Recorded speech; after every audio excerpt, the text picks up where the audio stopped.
Bonsoir à tous, j'espère que vous allez bien. Donc ce soir on se retrouve pour une petite mise à jour du plan concernant le cake, c'est-à-dire que là nous on travaille cette entrée en longue, hein. Donc bon, après à vous de voir si vous voulez le trader ou quoi que ce soit, mais là même on va vraiment avoir une très bonne entrée en longue je pense. Donc on va tout voir ça ensemble, hein. Donc dans un premier temps, je vais faire une rétrospective en fait, sur le premier épisode, hein, là, en haut à gauche, en fait, qui a été fait en date du 10 décembre. Donc, on était, voilà, à ce niveau-ci, on avait eu notre sommet de notre 3, on avait fait notre potentiel A, on attendait une B, puis une C.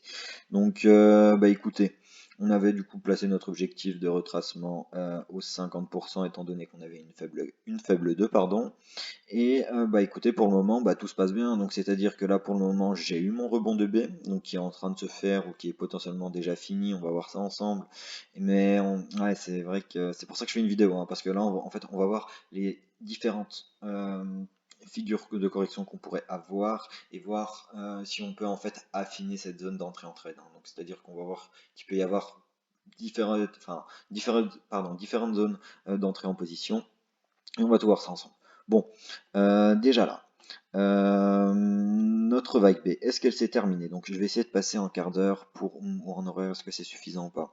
Donc voilà, je vais vraiment essayer d'être assez, on va dire, pédagogique pour comprendre, on va dire, vraiment, pour que après vous, si vous voulez bah, plus ou moins avoir aussi une idée sur le plan que je maintiens sur le cake, voilà, vous replacez les vagues, comme j'ai fait en fait, et puis après, bah, vous décomptez, hein.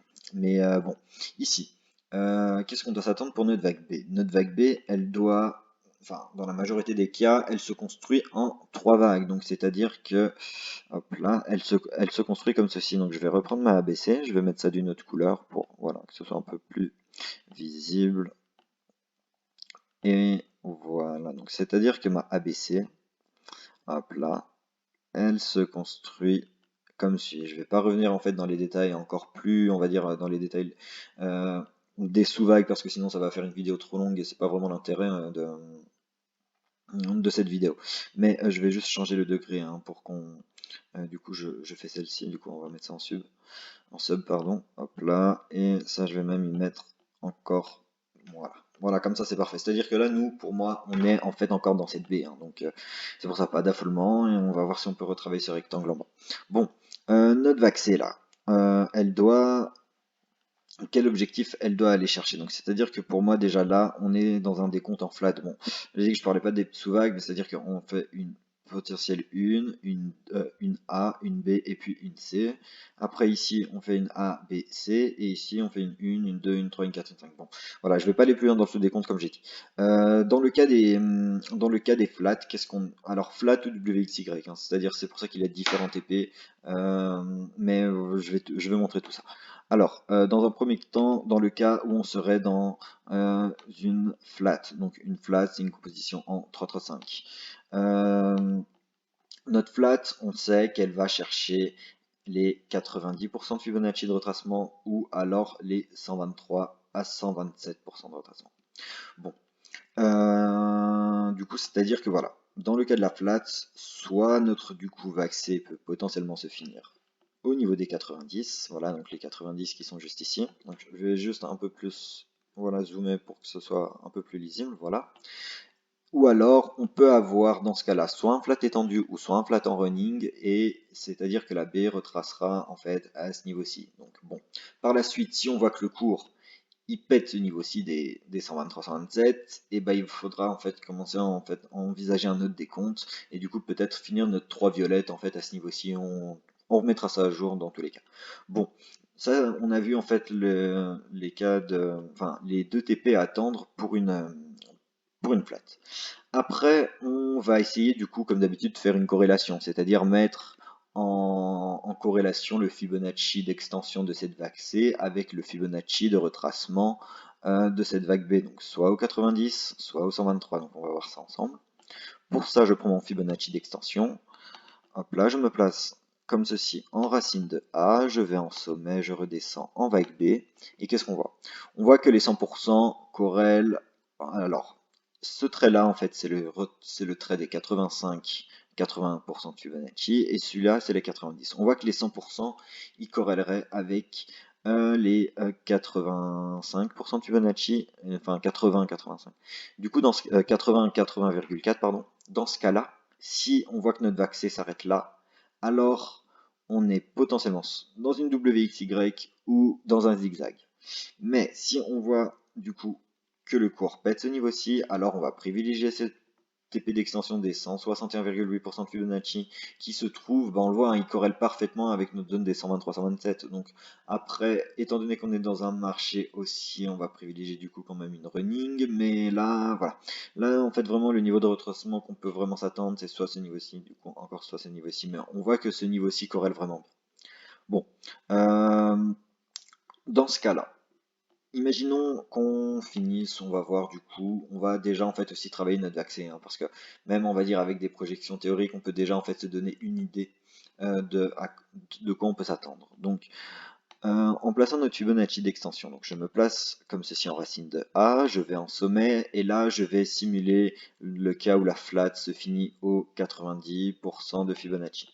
Donc si notre vague C se termine à ce niveau-ci, et que par la même occasion elle terminera notre vague B ici, alors le Fibonacci qu'il va falloir privilégier, vous l'avez compris, ce sont les 100% de Fibonacci. Pourquoi? Parce qu'on voit que ça corrèle avec notre ça corrèle presque avec nos 50% de retracement de vague 4 qu'on doit avoir. Hein. Ce que vous voyez, la vague 2 ici, toute petite, on doit avoir une forte vague 4. Et dans ce cas-là, le TP des 120, des 100 ou des 123 sont, enfin, pour moi, ce serait vraiment la zone, on va dire, la plus pertinente dans le cas où notre B retracerait au 90% de Fibonacci. Dans le cas où notre vague C, elle va chercher ses 161,8, ce qui termine donc notre vague B. Oh, attendez, je vais mettre ça d'ailleurs un peu plus épais hein, maintenant, étant donné qu'on travaille du coup cette vague-là. Non, c'est pas ceci. Voilà. Et je vais remettre ça en retrait. Voilà, comme ça c'est plus visible. Voilà. Dans le cas, voilà, où notre vague B finit au 123-127% de Fibonacci, alors là, bah écoutez, là on pourra tenter, on va dire, faudra vraiment retravailler la chose parce que là, parce que généralement on privilégie les running étant donné qu'on est vraiment dans un marché, on va dire, très haussier vraiment depuis quelques mois maintenant. Donc c'est-à-dire le running, c'est des vaccés qui finissent au 61,8% de Fibonacci, donc c'est vraiment la zone à privilégier, ou alors généralement les 100. Cependant, dans le cas où on retrace ici, comme j'ai dit, on peut avoir aussi des flats étendues. Donc la flat étendue, c'est une flat qui va chercher ses 123% de Fibonacci ou ses 161,8. Et encore une fois, ces deux TP, bon, il y a quand même pas mal de différences entre les deux, mais ils se logent, voilà, dans notre zone qu'on avait indiqué en fait déjà depuis 2 jours, hein, depuis le 10. Donc bon, moi actuellement, je place toujours mon ordre limite. Allez, si je dois rentrer en trade ici, je place toujours mon ordre limite à ce niveau-ci.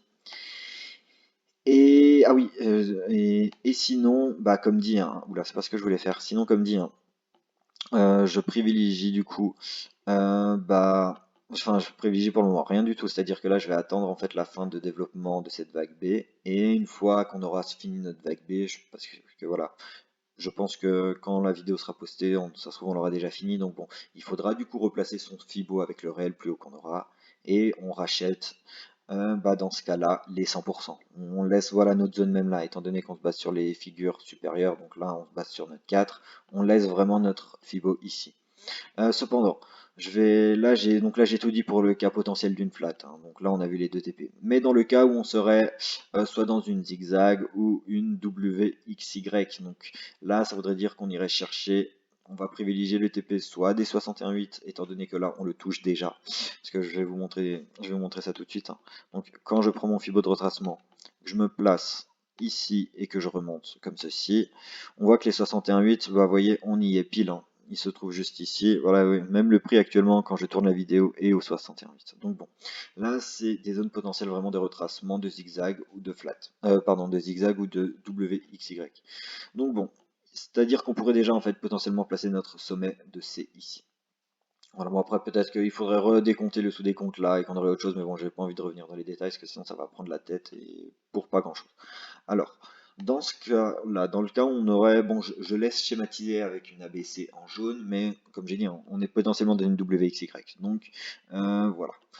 C'est-à-dire que là, je vais déjà en fait travailler ma C. On va travailler l'extension de C pour voir où est-ce qu'on pourrait rentrer potentiellement au marché, voir s'il y a une corrélation, toujours avec notre TP ici. Donc je me place en racine de A, je vais en sommet, et je remonte en sommet de B potentiel. Bon, ici on voit que notre C, elle peut aller chercher les 61,8% de Fibonacci, mais comme dit, hein, on privilégie, on va, enfin, c'est-à-dire que, voilà, soit on rentre au 61,8 dans ceux qui ont envie de tenter ça, ou soit on rentre ici.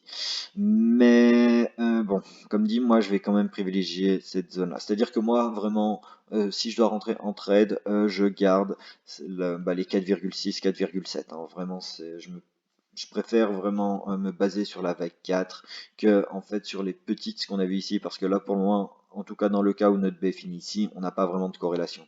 Donc voilà, je pense que là j'aurais en fait déjà à peu près. Ah, c'est pas encore ce que je voulais faire.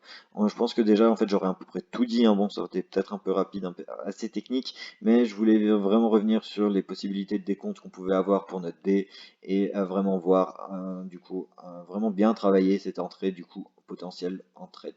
Donc là je pense que j'aurais en fait à peu près tout dit.